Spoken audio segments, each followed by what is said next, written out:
our side, the Joint Economic Republicans, we've actually been trying to design what we refer to as a unified theory of economic growth. Within that, we've broken down everything from regulatory reforms to over here the adoption of technology to doing things better, faster, cheaper. The one fragility, and we seem to agree with our Democrat colleagues very much on this, is population and skill sets within the economy. As you all know, I think preliminary numbers from census have us last year growing only about 400,000 population. This year, we're pretty close to zero population growth as a society. Today, we functionally have the same number of 18-year-olds as we had 20 years ago, but double those who are 65 and up. We have to deal with the reality of a fairly flat population growth, and many of those who are most productive, most skills, are moving into their retirement years. What does a future immigration, population, talent type system look like? And it's something on a personal level, we've been working with our economists for over a year now, trying to come up with what maximizes economic vitality and growth in a time where fertility rates are functioning. I think census has us at, 1.59 was our estimates for last year. We have to deal with the reality of United States demographics. And it's often like dancing on a minefield because of the misrepresentation and how many things are just not true about U.S. demographics. So I'm elated to have you here. I've only had minutes to read over some of your testimonies. Some of the things you've done are brilliant. I cannot wait to play with the app and start to look at the economics that happen with certain population growths. So can I do, I'm actually going to have Senator Hansen do her opening, then we're going to introduce the witnesses, then we're going to actually listen. Senator? Well, thank you. And I want to thank you, Chairman Schweikert, for calling today's hearing on a really important topic. And I also want to thank your staff for their work on this hearing. Thank you to the witnesses as well for testifying before the committee and sharing your expertise on a really important topic. For generations, the United States has been a top destination for talented students, researchers, and scientists from around the world. Our unparalleled universities and industries have created hubs that allow great minds to come to our country, work with American partners, and together produce groundbreaking research. This innovation ecosystem has led to life-saving cures for diseases, to new technologies that drive the United States' productivity and support our national security, and to new businesses that employ millions of Americans right here at home. But the current administration has put this system, one of our greatest assets, in jeopardy. Through its attacks on research and universities, combined with reckless and arbitrary immigration policies, the Trump administration has made it harder for the United States to attract and retain international talent. Our competitors have taken note. In the past year, China launched a new visa to attract university graduates in science, technology, engineering, and math who may have otherwise come to the United States. By creating fear and disorder in our system of legal immigration, as well as at our universities, this administration will cause the United States to lose out on the next generation of international collaborators and to fall behind our competitors. I will continue to stand up for our world-class universities and centers for scientific research, and I continue to press for immediate changes to ICE's assaults on public safety and civil rights. Regardless of who is president, it has long been clear that we need to fix our broken immigration system, and I'm really glad that we have come together today to discuss meaningful, common-sense changes to improve it, and I look forward to the conversation. Thanks, Mr. Chair. Thank you, Senator Hansen. As I have teased in many ways, the 80s, 90s were a world battle for hydrocarbons. Last decade, in many ways, it was a battle for rare earths. If you actually look at what many of our trading partners, the industrialized nations, we're in a time where they've changed their immigration codes to attract talent? Is it time the United States basically showed up in the great talent battle for the world? So let's introduce our witnesses. Dr. Luke Pardue, a policy director at the Aspen Institute and Economic Strategy Group here in Washington. Mr. Daniel Martino, Martino, fellow Manhattan Institute. Dr. Holtz-Eakin, who actually I'd like to consider one of my favorite people, American Action Forum. And I'm going to let you introduce yours. Sure, and I am pleased to introduce Mr. Jeremy Neufeld, Director of Immigration Policy at the Institute for Progress. Mr. Neufeld is an expert in immigration policy for individuals with specialized skills and has written extensively on the topic. Prior to his current role, he served as an immigration policy analyst at the Niskanen Center. Welcome, Mr. Neufeld. I really look forward to your testimony. Okay. Doctor, 5 minutes.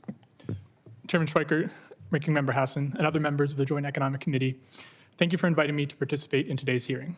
I am the Policy Director of the Aspen Economic Strategy Group, which is a group devoted to advancing bipartisan, evidence-based solutions to America's most pressing economic challenges, many of which we'll touch on today. The U.S. is experiencing a consequential demographic transition marked by the dual trends of rising life expectancy and a declining birth rate. First, and simply put, Americans are having fewer kids. U.S. birth rates began to drop in 2007, and the TFR reached a historic low of 1.6 births per woman, well below the 2.1 level needed to keep our population stable over time.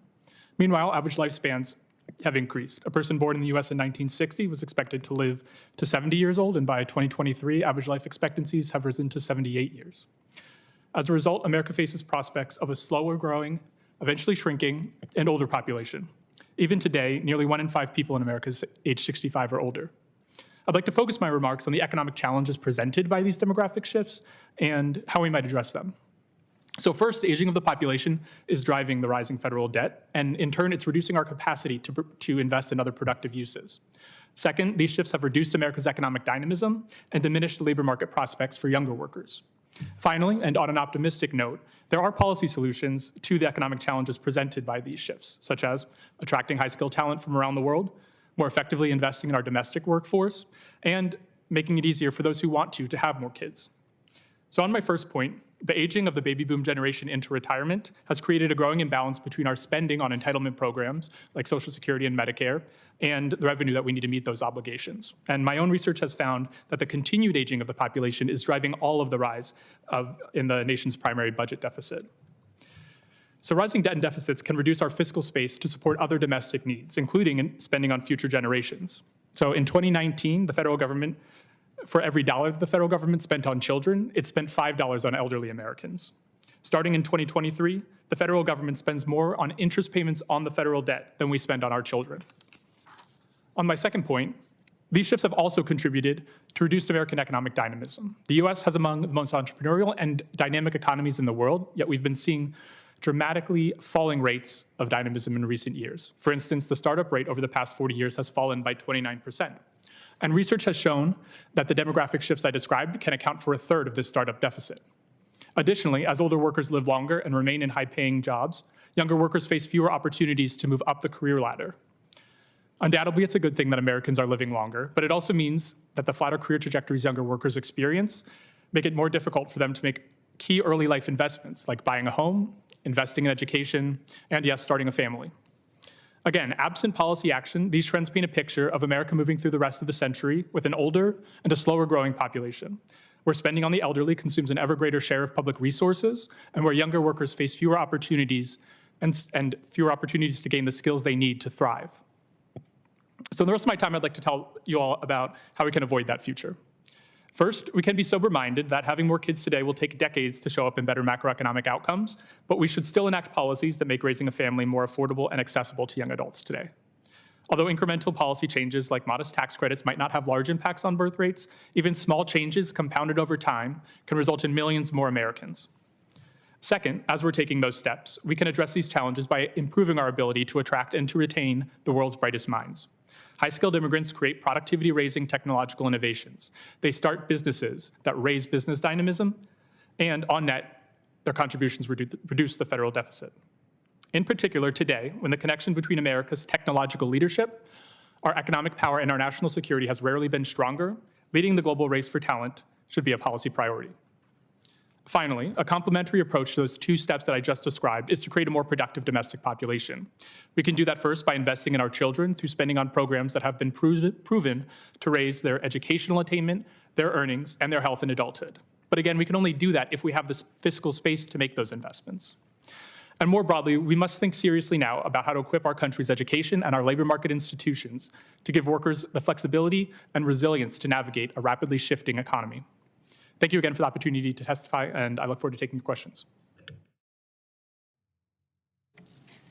Chairman Schweikert, Ranking Member Hassan, members of the JEC, it is a great honor to testify before you on what I believe is one of America's most important sources of economic prosperity, high-skilled immigration. A sound immigration policy is one that welcomes talented people to America, and it is one of the most important tools at your disposal to achieve economic growth. Today, we'll argue that shifting legal immigration towards admitting younger and more highly educated immigrants without changing the number of immigrants coming to America will help you achieve three goals. One, reduce the national debt. Two, increase economic prosperity. And three, delay population aging and decline. The main criticism of immigration often concerns its labor market impact. I would summarize the impact of highly skilled immigration on the labor market as a positive one, because of the increased productivity and innovation that the entrepreneurship and the skills that these people create. I dive deeper into this topic in my written testimony. Today, I'd like to focus your attention on my chief area of research at the Manhattan Institute, which is the fiscal impact of immigrants, and how high-skilled immigration can help us achieve a stable national debt. Immigrants pay taxes, but they also collect government benefits, and the difference is what we call fiscal impact. My research finds that the average new immigrant will decrease the national debt, but that fact hides heterogeneity. Immigrants who are college educated and under 60 years old drive the entire positive impact of immigration on the federal budget. A 30-year-old immigrant with a graduate degree may reduce the national debt by more than $2.5 million over 30 years. But a 30-year-old immigrant without a high school diploma will increase the national debt by $200,000. All immigrants on average over 60 years old will increase the national debt. America cannot afford to keep people out who would help us reduce the debt while welcoming those who would increase it. That is exactly what many policies seem designed to do. While only 130,000 employment-based high-skilled immigrants are allowed to come together with their spouses and children, an unlimited number, standing at around 140,000, of elder parents of U.S. citizens receive green cards. Closing the border was a positive fiscal development, since my research finds that the average new illegal immigrant will cost the federal government $100,000 over 30 years. The CBO estimates that in less than 4 years, America will experience more deaths than births. Therefore, demographically, you should also favor younger immigrants. Old immigrants won't be able to have children, while many young immigrants have kids and thus help us raise birth rates. The executive branch could also improve immigration policy, first by collecting better data. New immigrants should be asked to submit their educational attainment and past annual earnings so that you can design better policy. The Trump administration is also right to strengthen the public charge rule to shift visas from low-skilled to high-skilled immigrants, something that I wrote how to better do in a policy brief. Congress may also reduce the national debt, increase birth rates and productivity by shifting visas from some categories towards employment-based and highly skilled categories. My proposal outlining the Manhattan Institute report, The Fiscal Impact of Immigration, published this October, would reduce the national debt by $20 trillion over 30 years, reducing debt to GDP ratio by 27 percentage points, all without increasing U.S. population size. Under the newly published Manhattan Institute Immigration Calculator, something that I mentioned to the chairman, you and your staff can choose from nearly 50 different immigration policies and see their effect on GDP, population, the national debt, and everything related to that. And I am very happy to model the fiscal impact and economic impact of any immigration policy proposal you may have. Finally, America is a nation, not merely an economy. Culture and safety matter, of course. As in everything in life, every choice is a trade-off. I encourage you to choose an immigration policy that welcomes immigrants who will be net contributors to the federal treasury. I am at your disposal should you have any questions. Thank you. Chairman Schweikert, Ranking Member Hassan, members of the committee, thank you for the privilege of being here today.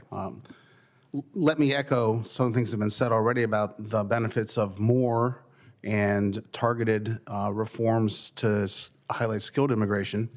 But there has been expressed recently a lot of concern that somehow our workers just cannot compete in the global economy.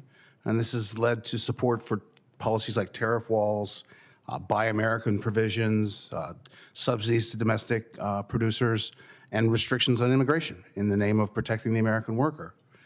I think this line of reasoning is mistaken for several reasons. Number one, there is no broad-based, convincing body of evidence that suggests that immigration has reduced the wages of or taken the jobs of Native Americans, native-born Americans. There's been a lot of attention, for example, on the Mariel boat lift decades ago, and after really genuinely decades of torturing the data, you can find an enormous influx of low-skilled workers into a single county did hurt the prospects of a few Americans. But it takes a lot to find that. And in general, that's not what you find. What you find is that immigration raises the wages of native-born workers. They are complements, not substitutes, and that our prospects are enhanced by having those workers here. So on the facts, I think that argument, which gets trotted out all the time still, is just not supported by the data. There's also a gap in the logic of that argument. There is no reason why the workers actually have to show up in the United States to compete with our workers. They are competing already. They are competing through the global market for trade and goods and services. And the inability to compete will show up not when someone shows up across the street or across the country. It'll show up when they enter the global economy. And we need to be equipped to compete on those terms from the outset. And that brings me to the third thing that I think I am genuinely concerned about, and that is that we are not equipping our native-born workers to compete effectively. I think the most threatening thing is not immigration, it's the poor performance of the K-12 education system in the United States. Each year we get new information from the National Assessment of Educational Progress. I won't detail the numbers, they're in my written testimony, but those numbers tell a very troubling story. We are not making progress, we are backsliding. And the reality is that in America, for a decade, roughly a quarter to a third of 4th and 8th graders are seriously deficient in reading and mathematics. They will not be able to compete effectively in the global economy. We're leaving behind an enormous fraction of our future workers that could be filled by skilled immigration, and that will be one source, but is a national tragedy that we're not taking better care of the ones who are born here and deserve a better chance to compete effectively. So I'm thrilled that you're having this hearing. I want to emphasize that everything that you're going to hear about the reforms to the immigration system requires that you have parallel effective controls on illegal immigration, because if you don't control illegal immigration, you don't have an immigration policy, because you cannot dictate the targets and the outcomes. So thank you for your interest in this. This has been a topic I've worked on for a long, long time, and it's nice to see people interested in pushing the ball forward. Chairman Schweikert, Ranking Member Hassan, and members of the committee, thank you so much for the opportunity to talk to you today. My name is Jeremy Neufeld. I'm the Director of Immigration Policy at the Institute for Progress. We're a nonpartisan research organization focused on innovation policy. My research in particular focuses on how the United States could be more competitive at attracting the best minds from around the world. And the central thesis of my testimony is that it's been a huge advantage to the United States that those leading minds around the world want to move here. But it's an advantage that we can't take for granted. The US is an economic, scientific, and technological powerhouse because we recruit from everywhere. We integrate the world's best engineers, entrepreneurs, and scientists into the world's best institutions and the most dynamic economy, and then we let them do what they do best. And the results speak for themselves. Immigrants are 16% of our population, but they're responsible for 32% of all US innovation. They've won 40% of our Nobels in science, and they founded more than half of our billion-dollar startups. But I think two stories could really illustrate what's at stake here more than any statistics can. The first story is about how we developed the COVID-19 vaccine under Operation Warp Speed. And that was only possible because Catalin Carrico moved here from Hungary in 1985 and then developed mRNA as a pioneer for decades at work at US universities. But if she had tried moving here just a few years later, she might have been blocked because Congress passed new restrictions on H-1Bs in 1990 and then in 1998 that would have barred her entry. And so for every success story like Corrico's, I think there's also stories of lost opportunities, including how the United States lost 5G to China. So Erdal Arakan was a Turkish scientist who graduated from MIT and Caltech. And when he graduated, he tried to stay in the United States. He tried to get a green card. Instead, we kicked him out. He moved back to Turkey. He made a breakthrough on polar codes, and Huawei was able to use those to develop 5G there instead of here. Had he moved here when we had the system that let Corrico in, he would be a US citizen today, and the US could be the leader in 5G. High-skilled immigration policy 3 decades ago birthed a biomedical revolution. High-skilled immigration policy today exported 5G to Shenzhen. America touts itself as the world's talent magnet, but we admit remarkably little talent on purpose.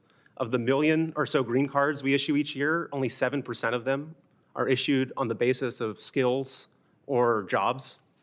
And the talent recruitment pipeline that we do have is essentially an accident. It's our university system. As a National Academies chair said in 2024, the US has a talent program and it's grad school. That's because the typical pathway for a high-skilled immigrant into the United States is through the front door of international education and then onto a temporary work visa and then onto permanent residence. And that system is failing to keep the US competitive for talent in 3 different ways. The first, as we've heard a little bit about, is that the system is not selective. There's far more people who are trying to come here than there are slots available, and we don't prioritize those who are going to contribute the most to the United States or who are least likely to disadvantage American workers. The second reason is that recruitment and retention of high-skilled talent have stagnated. As I discussed more in my written testimony, growing backlogs have made it harder for us to recruit and retain top talent, and that's only been exacerbated by recent policies. 3, we're squandering the talent that are here who we have managed to recruit. Restrictive visa rules and long wait times keep them tied to their employers and locked out of the economy's most dynamic sectors. And worse still, China has noticed that US complacency about high-skilled immigration represents an opportunity for them. Beijing has moved aggressively to reverse its brain drain, and they've announced that they're trying to be competitive with the United States for global talent by 2035. Just last week, on March 12th, the 15th 5-year plan announces the creation of a new immigration system for high-skilled researchers. The US has always been the world's talent magnet, but without better policies, the next generation of top talent will have to fight an immigration system that's designed to block them. And without taking a more proactive approach to immigration, the next generation of breakthroughs might not be built here. I look forward to your questions. Thank you.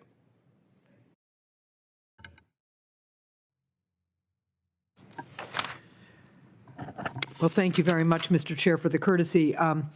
Mr. Neufeld, could you discuss ways that high-skilled immigrants have boosted innovation and job growth here in the United States for all Americans, and ways that this administration's actions have threatened our ability to attract and retain highly skilled researchers? Yes, I'm happy to talk about that. I think the first thing to note about the immense promise of high-skilled immigration for the purpose of innovation is that it comes through 2 main channels. One is that the immigrants themselves, when we're recruiting the best, can bring incredible ideas that we can't have without them. Yeah. But the second is that they also collaborate with researchers here in ways where the combination is better than the sum of its parts. And so that statistic I cited earlier, where 32% of all US innovation since the 70s is responsible to immigrants, about 1/3 of that effect is actually from making native collaborators more productive. Right. The teams that are possible at our universities and our institutions are particularly strong because it benefits from homegrown talent and the best foreign talent. And so I think of this really as something that has immense spillovers, and we all benefit when the products that those and inventions that those high-skilled immigrants are contributing end up circulating throughout the entire economy. I think, though, that there are some very real threats that recently have been making that selection process and our ability to recruit those high-skilled immigrants far more difficult. I can talk about a few of them right now. The first is that Congress designed the H-1B program with this idea in mind that there are huge spillovers that come from the research enterprise in the United States. And because of that, they exempted universities, our national laboratories, and other nonprofit research organizations from the H-1B caps. But those have now been subjected to a $100,000 fee. Okay. And what that means is that all of the PhDs, many of the physicians who are going to research hospitals in the United States, the international recruitment pipeline for those people has essentially stopped. That's one policy that's already happened. Another one is that the H-1B has historically been awarded when there's more people who are trying to get them at random. Yeah. And so it makes sense to try to reform that system and prioritize people better. But this administration has adopted a weighted lottery rule that selects for the wrong things. It is now bringing in people who are older and who are less likely to be the young international students who are coming out of our universities. Okay. And so I think that is like a negative selection pressure. I think there's also looming over our entire international education system is the talk that optional practical training, which is the program that lets international students stay after they graduate, that could be rescinded. Okay. And that amount of uncertainty has made it very difficult for students to make decisions about coming here with the certainty that they'll be able to stay. That's helpful. Thank you. Dr. Pardue, to follow up here on Mr. Neufeld's points, could you discuss some of the ways that students and researchers from both the United States and other countries strengthen our economy here at home, and how current policies under this administration have made it harder for students and researchers to come to the U.S. and stay here?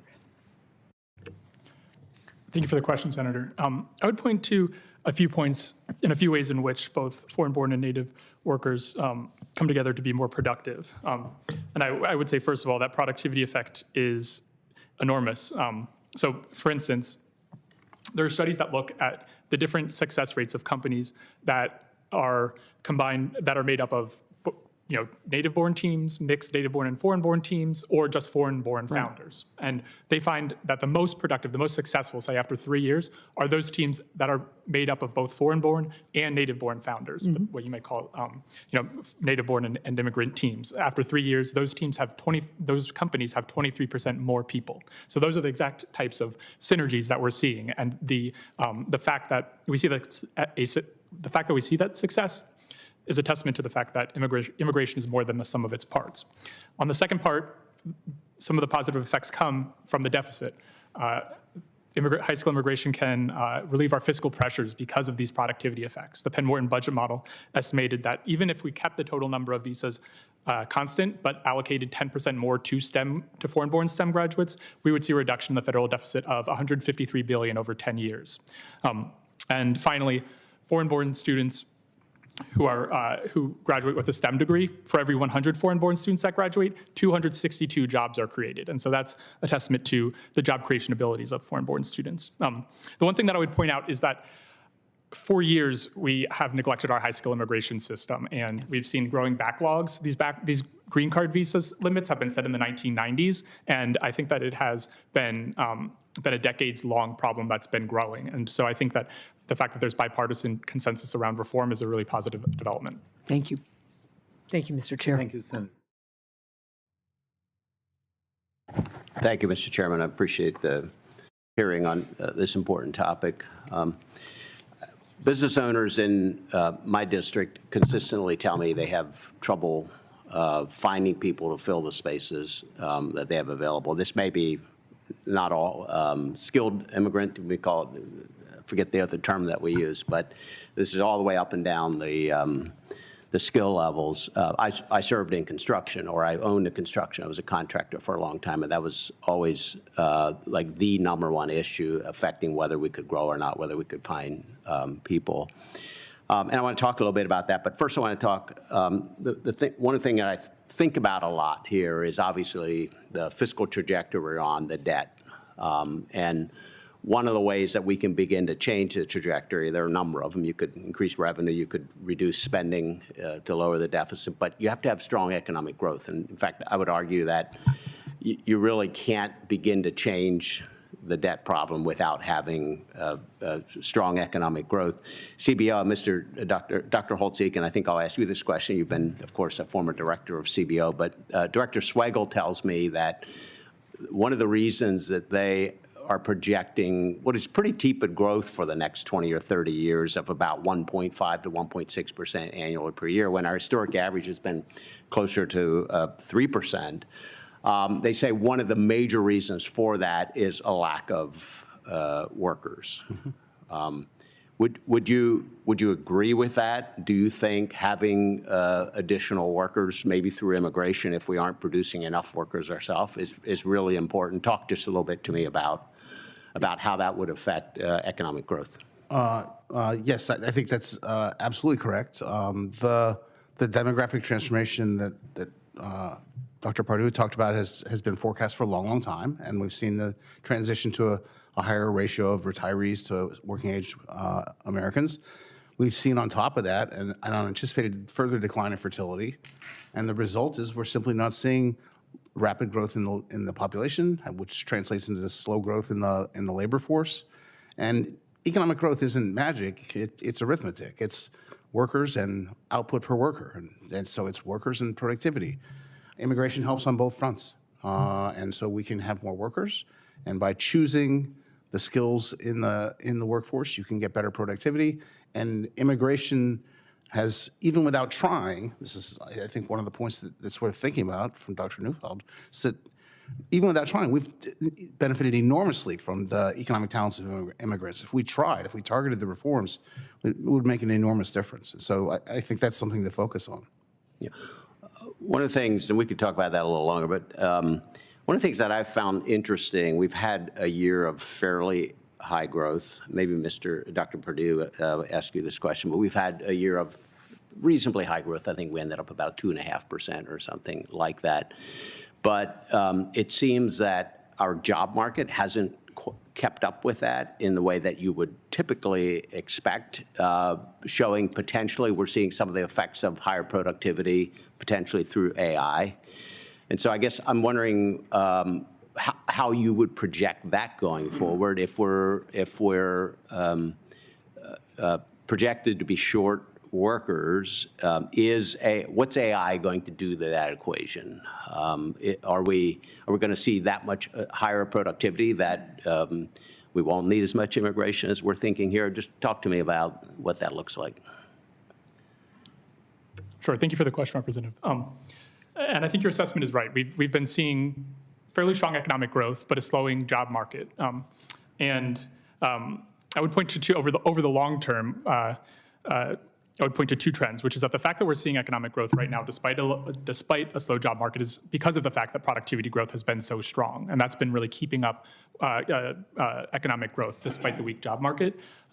And that's going to have to be the case because of these demographic challenges that I outlined. That, again, by 2030, the CBO projects that native-born population growth will turn negative. Do you think AI will begin to solve that problem in and of itself? You know, to be honest, I'm an optimist about AI, but I think that it will, in ways, not affect the total demand for skills, but change the types of skills that are necessary. So I think people will always be a part of the equation, and more people will always grow the pie. And so I'm optimistic that AI will raise productivity, but I think it will increase demand for workers for certain sets of skills. That means that it's not simply going to solve these problems that we have, the demographic problems we have. Thank you. I see I'm out of time. Thank you. Mr. Byer.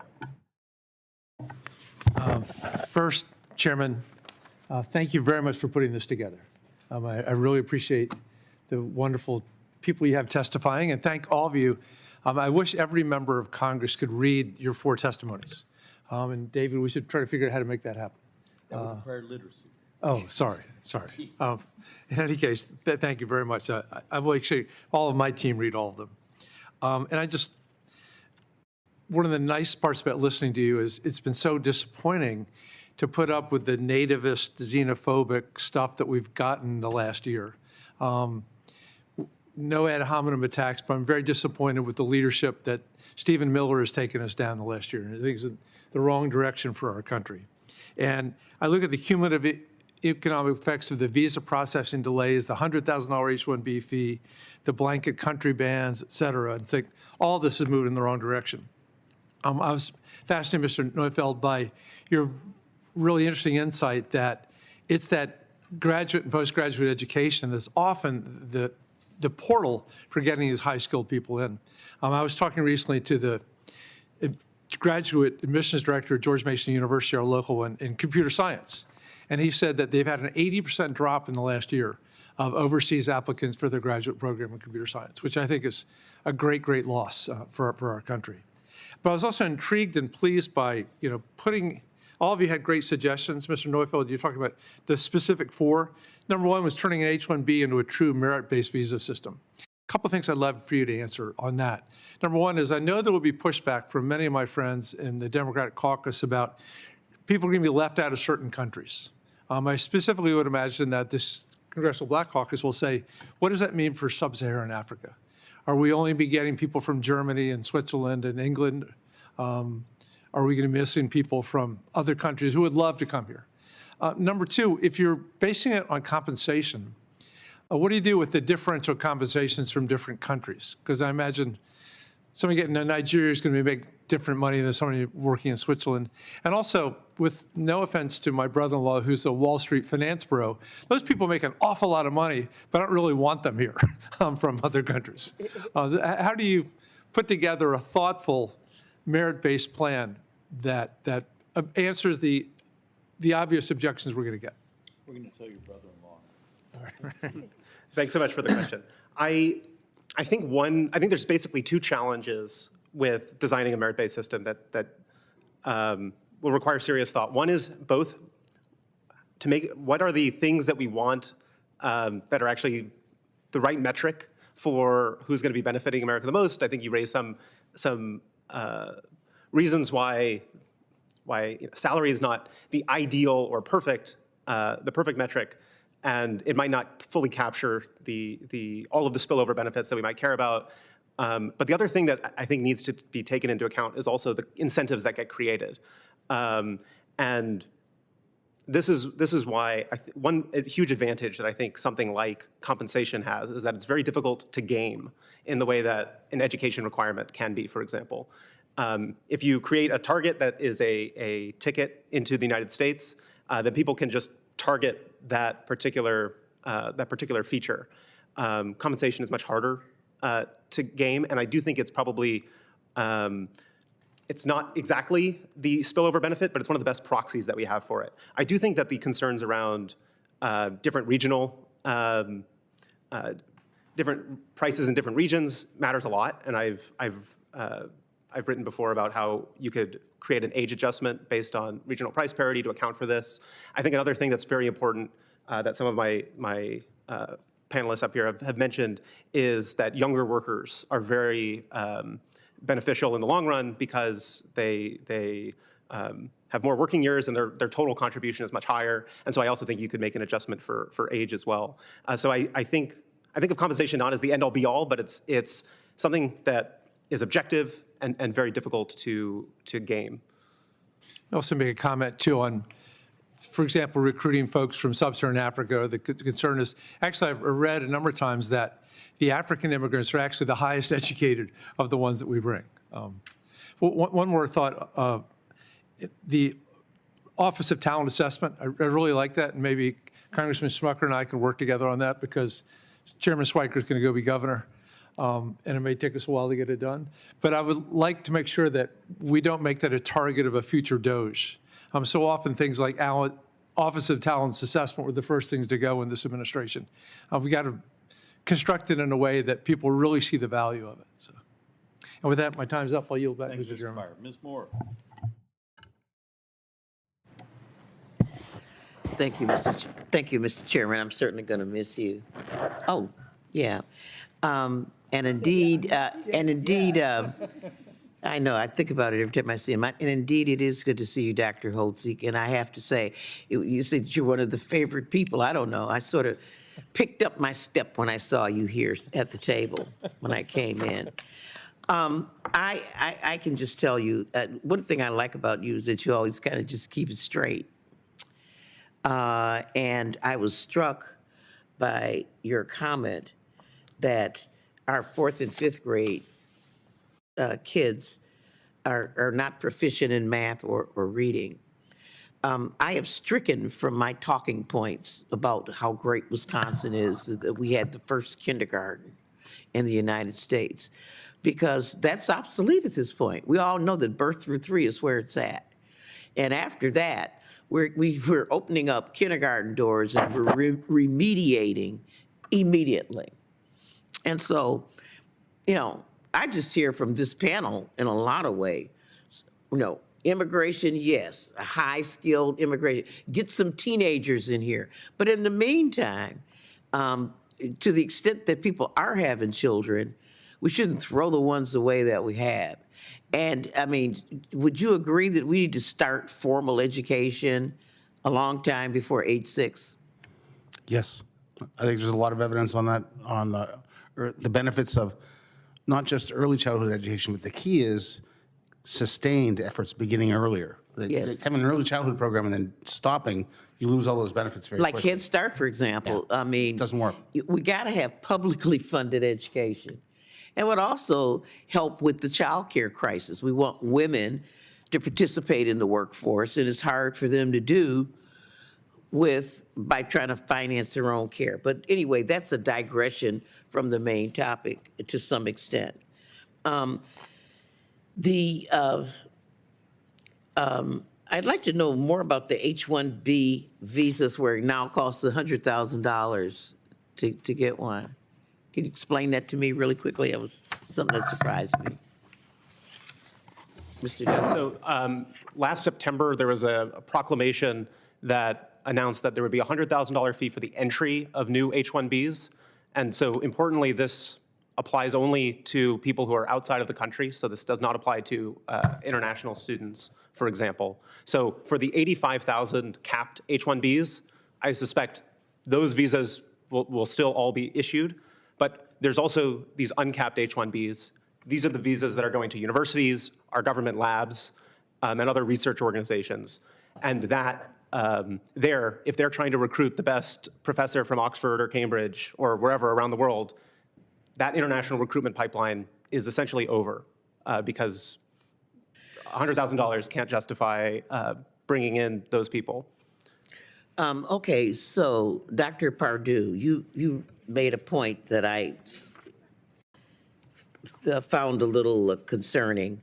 You said that our aging population, you know, being a boomer and all, that the entitlement payments and spending were driving our deficits, and we're spending $5 on the elderly and only $1 on children. If we were, in fact, to spend more money on the kids, how would what kind of argument could we levy about adding to the deficit to have childhood education because of the long-term impact that we're seeking now to upgrade our workforce? Sure, and thank you very much for the question, because I think that's an incredibly important point, which is the fact that over time, spending on children actually reduces our deficit, which is the fact that if we invest in education, in healthcare, in nutrition, in kids, they become more productive adults. They are less likely to rely on public healthcare programs, they're less likely to rely on other government benefits, and they contribute more in taxes through their higher earnings. And so if we take a long-term view of the government debt and their deficits, over the long term, those investments in children actually pay off over time. And so they don't add to the deficit over the long term. You will be quoted on that, just so you know. I'm happy to. All of you all will be quoted on that. I have been recently talking to teachers who feel like they're in a crisis situation because they feel like they're getting kids who are, by the time they get them, they get them in 6th grade and they can't read. And so they become disciplinary problems. And, you know, it's somebody's fault that they can't read and they're in the 6th grade. Probably not theirs. So thank you. And Mr. Chairman, I would yield back.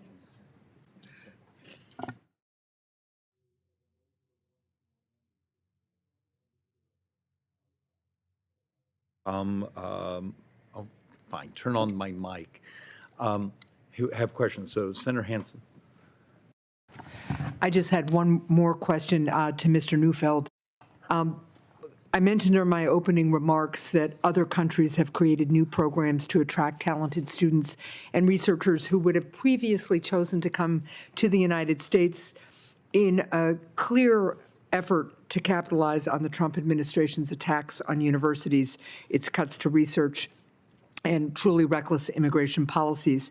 How could other countries, particularly China, benefit from the Trump administration's policies that deter skilled students and researchers from coming to the U.S.? And what should the U.S. instead do to attract and retain these students and researchers?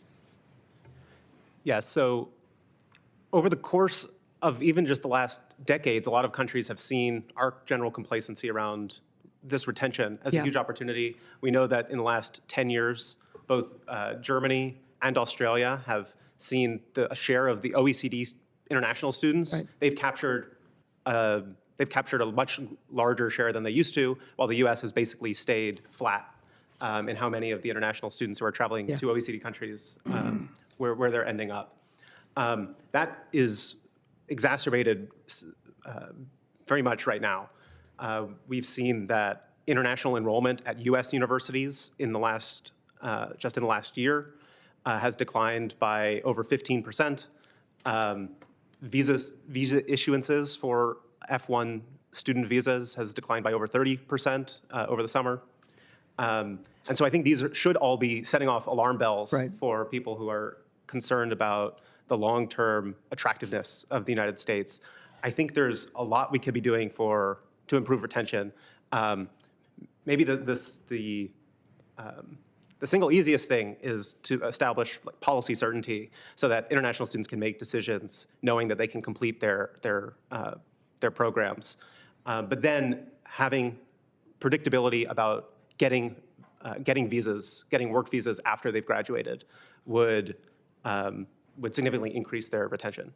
And are there things that China is doing or could be doing that we should be concerned about? Yes. So China has historically, as you know, been a net emigration country. Right. They've tended to lose talent. They've made a concerted effort to reverse that, and they've had a lot of success, most famously through the 1,000 Talents program, but also its more mysterious successor program called Qiming. But they've started shifting their attention after their success at getting people who have origins in China to return. They've shifted their attention to people who don't have origins in China. In 2021, President Xi announced this goal that China should be competitive for global talent by 2035, and they've started to make changes to become attractive. Yeah. They have rising incomes. They have this new K visa program. The new 5-year plan announces additional changes to their immigration program, and we should be taking all of those things quite seriously. Thank you very much. Lagging question. Dr. Schweikert, thank you very much. Yeah, Dr. Pardue, I love you're going through all the statistics, and one of the things you keep coming up with is that we need people to work longer, that retiring 65 or 60 doesn't work. In fact, they talk about all the different countries that are now tying retirement age to life expectancy, which I think is really interesting. And yet you also talk about the congestion effects, the fact that we old people are not getting out of the way. And it's holding back all the young people that really want to like run for Congress. I remember in Switzerland, they said the retirement age was 65 because they literally wanted people to get out of the way, because otherwise the young people were ill. How do we balance that? This notion that we need to work longer, but we also need to make sure the young people are not stuck in a low-paying job because people don't retire. I think that's an incredibly important question because it lays out that tension very nicely. And I want to point out, first of all, that older Americans living longer and working longer is a good thing.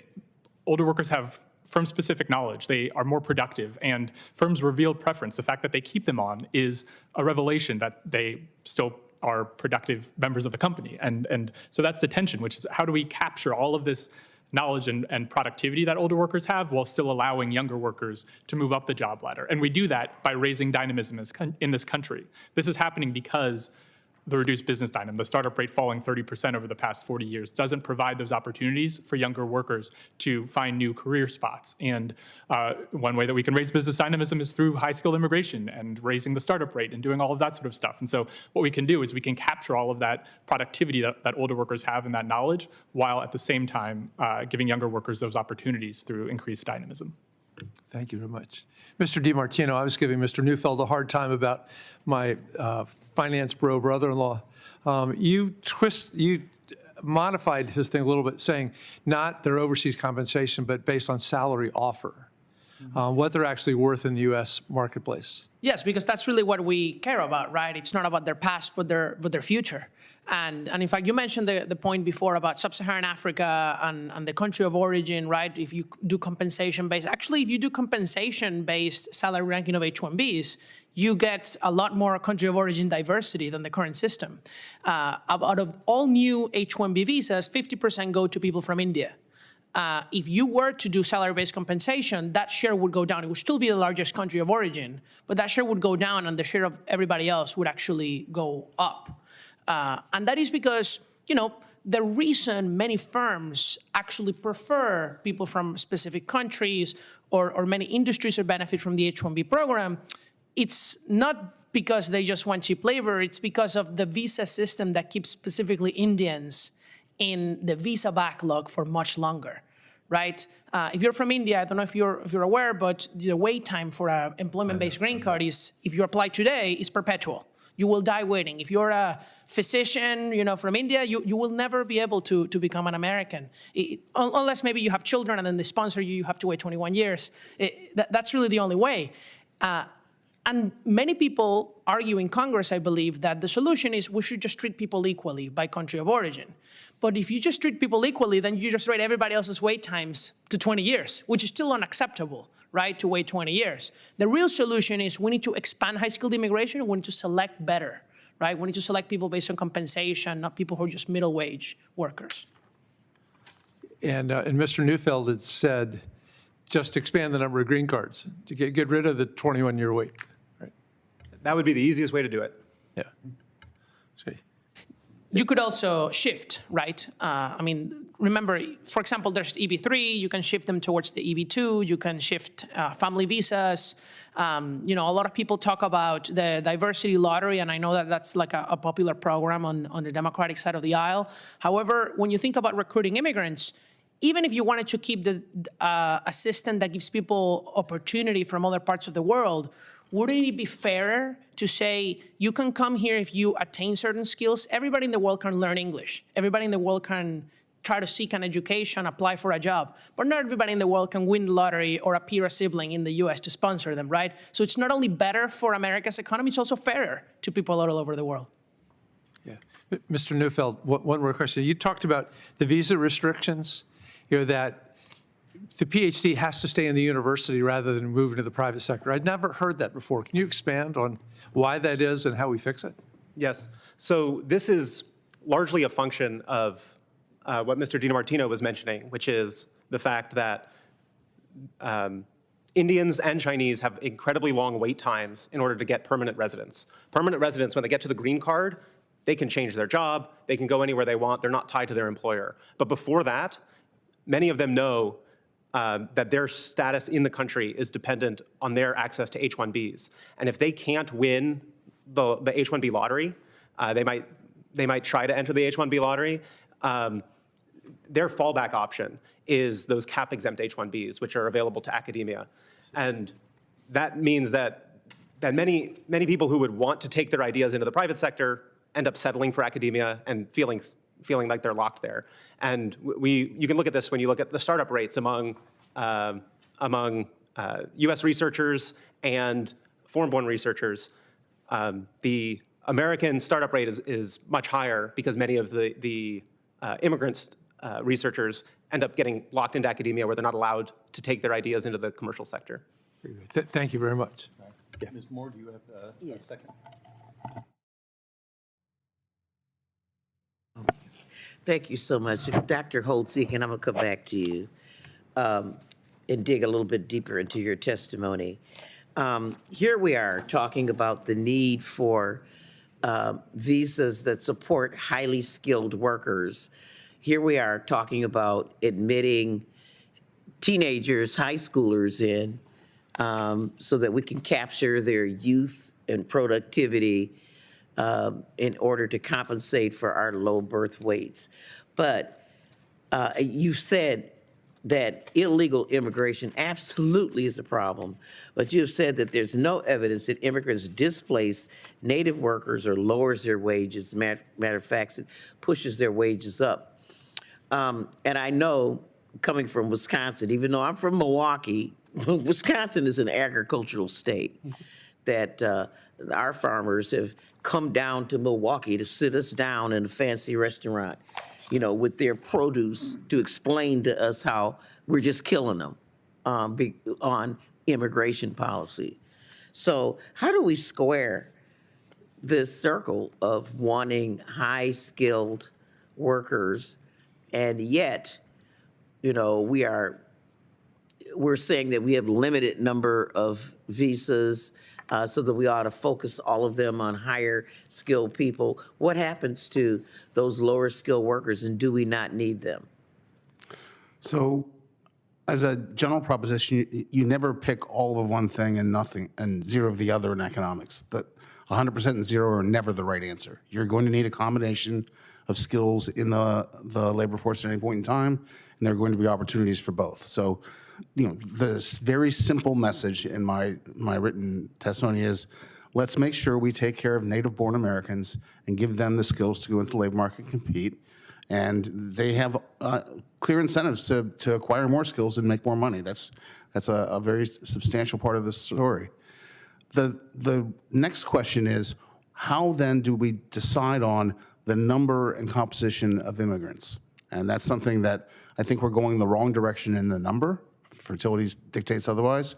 And we don't have, well, historically, we haven't even tried to identify the mix on economic grounds, and I think we should. We've done very well without even trying. Let's try a little bit and see what we get. And then you get into the debate we're hearing, which is how do we correctly identify skill? But remember, we're probably also going to want to allow some lower skilled workers into the country as well. So my approach has always been, don't worry too much about the high skilled, because both of these schemes are going to work in the main. I don't worry about that. Advanced resume reading would probably do it. You look at the resume, you got a PhD, 5 years of work experience, speaks English, they'll be fine. It's for the others. We all know people who had terrible high school records, don't look good on paper, but they are the best colleague you've ever had.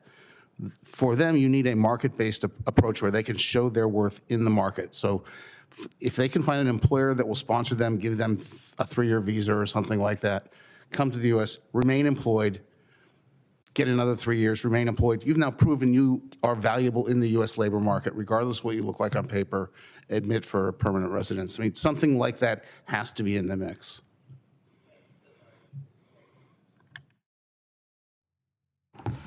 Thank you, Mr. Chairman. Thank you for this hearing. And then immigrant myself, it's a very interesting topic to me. I came here almost 26 years ago with one suitcase, young adventures, and that's how a lot of Americans came. But I've noticed a lot of, interesting and not great trends including with immigration. We always had immigration for jobs and opportunities. We now created a system where we have a lot of immigration for welfare. And as you know very well, our debt is reaching 40 trillion. So we're on the way to have big problems, and welfare system is collapsing, and truly we don't even have ability to support the promised benefits, and we have to do serious reforms. But I have a question for you. And maybe you can kind of comment on that. There are a lot of changes happen in labor market, and really, I don't think governments adjusted, including state government. I used to be state senator. We, always talk to my former colleagues on education committee and workforce, how we're adjusting to new demands and skills with AI and automation that will be, demanded from, different type of skills. So what are your thoughts about, even if we look at the immigration system, and we always want the best and brightest come into our country, contribute, and really create real GDP, and work hard. That's what America is about. Not even necessarily the best degrees, but really people that want to pursue happiness and work very hard, but a lot of knowledge and skills. When I came here, no one cared about my fancy MBA from Ukraine. My first job was a bank teller, and then people told me, I cannot, afford to live on $8 an hour. So I started, people told me CPAs are smart, so I became a CPA and had all kinds of jobs, and now I ended up here. But tell me what you think, and maybe Mr. Martino, I'll start with you, and then we can ask if other people. How do you think we can think of our immigration system that we have this best and brightest coming into the country, but also adjusting to the skills that AI and automation and everything will demand, and it's going to be a different labor market? Yeah, thank you, Congresswoman. And I'm an immigrant myself as well from a socialist country, from Venezuela, so I relate a lot. And look, what I would say is I share your concern, and I think that that's the paramount concern here, which is there is some immigration for welfare. And the reason is that we have a very extensive family-based migration system. If you look at my estimates, and this is on my testimony too, even though the average immigrant is a net contributor to the federal budget, about half of immigrants, or more actually, are net drains. It's just that there's a minority of immigrants who are just really big additions. And the reason is, despite there being for legal immigrants a 5-year ban on receiving welfare once they become permanent residents, after that, and when they become Americans, they get on Medicaid, they receive Medicare, Social Security. In fact, half of the negative fiscal impact of immigrants who are negative is driven just by Medicaid. If we just excluded non-citizens from Medicaid and tax credits, we solve the fiscal negative impacts of immigrants, right? So that's on the policy side on eligibility. And on selecting immigrants, I trust in the market much more. I think if you say, look, this is the number of immigrants we can compromise on in Congress. We have 1 million green cards, 300,000 of them go to immediate relatives of Americans. The rest we're gonna say, let the market decide. Employers can bid for them. You can have wage ranking. You can have a point system. There's different ways. You can have them all in between and have them happen. You have part of it employer sponsorship, part through points, which is what Canada, Australia, and New Zealand do. And they do it very successfully until recently, at least in Canada. Okay, well, thank you. It seems like we have a challenge with enforcement because supposedly, when my mother-in-law came here, she's a German immigrant. She actually used to have to register at the post office periodically that, where she lives, and you really had lots of paperwork to do, but it's changing quite a bit. Maybe, Dr. Pardue and Dr. Holtz-Eakin, if any of you want to add anything on this issue, so you have any thoughts on that? All I would say is that both in our immigration system and domestically, you spoke about our domestic education issues, it's about building systems that are flexible and resilient to changing definitions of who is the best and the brightest. And I think something like a system that lets the market speak from... But how is AI and automation that will be new demands? How is that a fact in how we should look at immigration system? Shouldn't have a fact because we need to look at our domestic labor markets, but shouldn't an immigration system also, if we want to benefit this innovative industries, it's going to be changing? Wouldn't it be a fact in also? Oh, sure. I think one thing, especially with AI, and Chairman Schweikert spoke about this, that this next decade is going to be all about the race for talent, identifying that top talent. Right now it's about dominance in AI, developing AI models, and we can build resilience in our economy by specifically poaching the top AI talent. I think that's an important aspect. I think just one footnote to this, which is there's often this discussion which has the flavor of immigration is the problem with the entitlement programs, or immigration will be the solution to the entitlement programs. The entitlement funding problem we have came from a native-born fertility boom. It has nothing to do with immigration or native-born births. It's the structure of the programs. We need to fix the programs and make them survivable over the long term, and there's no way around that. Well, it's reckless spending and no oversight from Congress, so it's really, truly fraudulent overspending. That's really not even demographics, but thank you. Thank you. All right, my favorite portion of the program, when they're all done and now I get to hang out with you. It's one of the few great joys of playing chairman for a while. Okay, I have dozens of questions, but I first want to go through a concept, and I'm going to ask all of you. If I came to you tomorrow and said, look, we have some research papers that say the current design of H-1s does have some wage suppression because it's employer-sponsored, and therefore this visa is functionally sponsored and owned by the employer. How do I have some of this population come in and that talent be much more portable in the economy? At least our side, our joint economic economists on the Republican side, we've been playing with models looking at, does that portability minimize, actually remove the wage suppression? And then I would do, as a couple of you spoken about, then actually move to a talent, scoring system. So do I get rid of H-1s?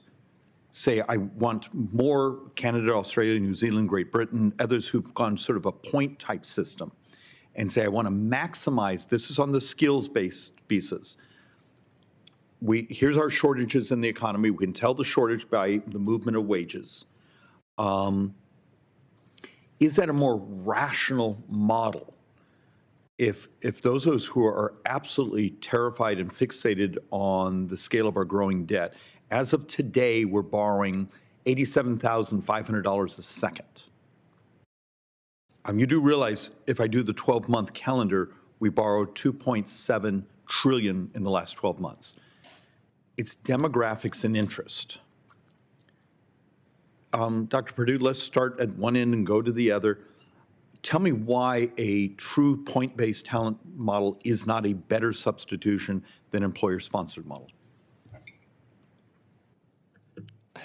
Well, why it is not, or why it I'm not. I'm giving you an open-ended. Yeah. I mean, so there's sort of two things, which is one, the devil is a little bit in the details with the point system, which is how you actually develop it. I think over-indexing on any aspect has its drawbacks. Over-indexing on education, for instance, can produce degree mills in other countries that can then reduce the signal of those points. So I think the devil is in the details with the points-based system. But don't we already have some of that already happening in the H-1 qualifications? You saw the scandals last year of some of the. It was actually in Bangalore that we had fake resumes, fake degrees. Yeah, exactly. So I think that's a lesson to learn in the design of any formal point system. But I would also say why it is that the value of H-1B visas is that they facilitate productive matches between employers and employees that would not otherwise occur. And when you allow portability, you raise the productivity of those employer-employee matches. And increased productivity will lead to increased revenues, which will lead to higher tax payments that reduce the deficit. And so that's sort of the main basis of the economic and that's what the rationale. academic articles say of the portability. Yeah, exactly. Mr. Dublin? Well, obviously, portability is good, and we can actually just work even within the current H-1B system to make it more portable, right? It's already technically portable. Actually, thousands of H-1B workers change jobs every year, but it is a lower rate than the general workforce, and in part is because of the permanent residency process. So I think if you actually fixed the permanent residency process, the H-1B system would almost fix itself. Think about it. Why would a company that wants a permanent worker sponsor a temporary visa? Because the permanent visa takes years to obtain. So they take the temporary visa in the meantime. So your argument, it's the distortion within temporary to permanent, and Yes. because this is so hard, that's why you do That's exactly why we have so much demand for H-1Bs. And that is also the lottery design within the demand is what allows the outsourcing companies that bring in low productivity workers. Would you get rid of the lottery mechanism? I would just do a wage ranking, adjusted by age, like Mr. Neufeld talked about, because you want younger people. Because if these people are going to stay here, forever in America, you'd rather have a 30-year-old making $150K than a 50-year-old, because they have 20 extra years to contribute paying taxes and 20 later years to receive Social Security. We're going to come back and talk more about that. Dr. Holtz-Eakin. So point number one is that these are lifetime decisions that people are making, and policy certainty is very important. And no policy is absolutely certain, but legislation is way better than executive action. And so I'm pleased that you're considering legislation on this front to give people some notion of how the program will work. Then the issue becomes, how big can you make the box legislatively. And if you just have to work within the confines of the current H-1B, portability is a good thing to do. Allowing the spouses to work would be a good thing to do. It's sort of mating means we get a lot of skilled workers. Then the question is, do you want to push the box wider and have more skill-based immigration that you can use and deploy in the economy? Look, you spoke to this, Doctor, a couple of months ago. Look, we have needs for agriculture. We have needs for other types of specialty. What we do is, and President Trump has actually said this, it's insane we educate populations and then send them home to compete with us. Agreed. But at least for part of this discussion, we're almost fixated on the talent-based side, because I've been in many ways hunting for where we actually have at least a commonality of vision. So maybe something that's executable in today's. Kids, for example. Yeah, but so falling into those. I guess what I'm trying to say is, I think legislating on this is a really good idea. How aggressive that legislation can be dictates just how broad you're going to make this. If you just want to fix the H-1B program, that's what's feasible, do it. I think that's a start. But I think there's room for more economically based immigration in the U.S. with some sort of talent score in there to rank people. Mr. Neufeld. I agree with what everyone else has said, and I just wanted to give you two additional points for your consideration. The first is one thing that experiences with points-based systems in Canada and the UK have learned. They both started their point systems without having a role of employer sponsorship, and they realized that the immigrants that they were coming without having job matches they had a higher unemployment, their integration into the economy was slower, and so they both added into their point system a role for points if you already had a job offer, and that improved the outcomes. Okay, let me ask again. So point system, but you got a bonus if you actually had an employment commitment. That's what they've learned, yes. And it seems like once they included that bonus, that resolved much of their problems. And so I think having a role for employer sponsorship still should be a part of the answer, even if you still want to have a better selection mechanism in evaluating the different employers who are trying to get visas. And the second point for consideration is, I think one thing some of my panelists have talked about is that if you're thinking about the fiscal effects, there's both the direct impact of having additional workers, and there's a productivity effect.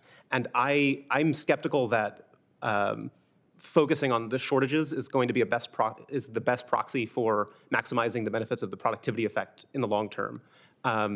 What might be a shortage now might not be a shortage in the future.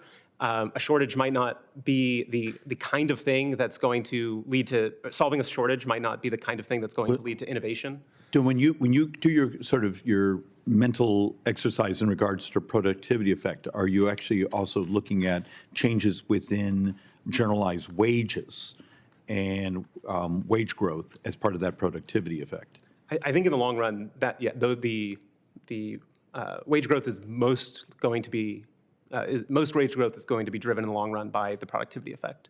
But as we often see, sometimes when we get a roll and are flattening of productivity, sometimes the new wage benchmarking, though, remains. So it's the lag effect. It's a little geeky, but Dr. Holtz-Eakin. I want to emphasize the importance of the productivity and long-run growth for the following reason. What's been left out, it falls to me always to be the skunk at the garden party, but this is all fiscal good news for the federal government. But a big influx of people is a fiscal challenge for states and localities. Lots of immigrants mean more police, more fire, housing, schools. And so the initial impacts are very hard sometimes in the localities. That's a bad news story, and that's one of the reasons it's hard to talk about this in some circumstances. Can I just finish? Finish, and then Over time, the bigger are the economic impacts. That is everything for states and localities. Their base is a rapidly growing economy. That's what they benefit from. Look, you have the PhD, I do not. But I would argue if our current demographic trends, look, I'm in what would have been considered a high-growth state, yet I'm now hovering, Arizona's hovering, 2%? We're closing schools.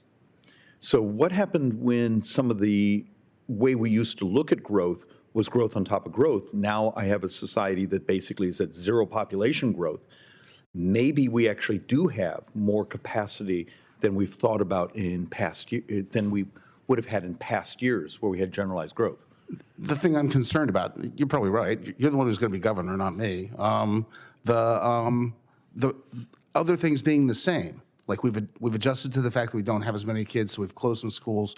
We have the property tax base, and we've adjusted the rates to be in line to finance that. And now a whole bunch of people show up, and I'm paying property taxes to expand that school that we just closed, and then we have to rehire some firefighters and police. That's part of the assimilation challenge, and that's part of the fiscal challenge that doesn't show up on the federal books and is often not thought about in doing the federal reforms. I need to think about that a little bit more because I've been looking also at my demographic seesaw. If I'm moving much older, I now need adult daycare, but I may not need juvenile daycare. And do I actually start to balance my seesaw? So look, you and I could whiteboard this and have some fun with it. Yes, but this is why high-skilled immigration is such a boon, because it's not just about the federal level being positive. At the state level, college-educated immigrants are a fiscal positive because, it's true they consume public services at the state level more than at the federal level, but, they also pay higher income taxes. They also pay much more in sales tax. They pay more in property tax. And so high-skilled immigration does pay for itself. It's low-skilled immigration that is really a challenge at the state and federal level too, really. Okay, you've built a model, and I hope others will actually play for this both on the left and the right. So you've built a model, and I can put in my age, my talent, populations, and get calculations, right? Well, so far what it has is about 50 different policies that are very widely discussed. Everything from deportations, legalization, this visa, this other visa, shifting this green card, creating this new visa, and then you can see the impact of that. So but if you want the by age and education level, it's on my written testimony, and I also have a sheet here that I can give you. I'm sort of cheating here because I looked at your sheet, but this is more for the communal discussion. Yes. So let's say I'm sitting in front of your models. Give me what maximizes benefit to U.S. budget, and then what adjustments do I make to maximize wage growth? I mean, where is my sweet spot for, hey, here's what we do for the fact we're borrowing $7.5 billion today. But over here, I also need wage growth.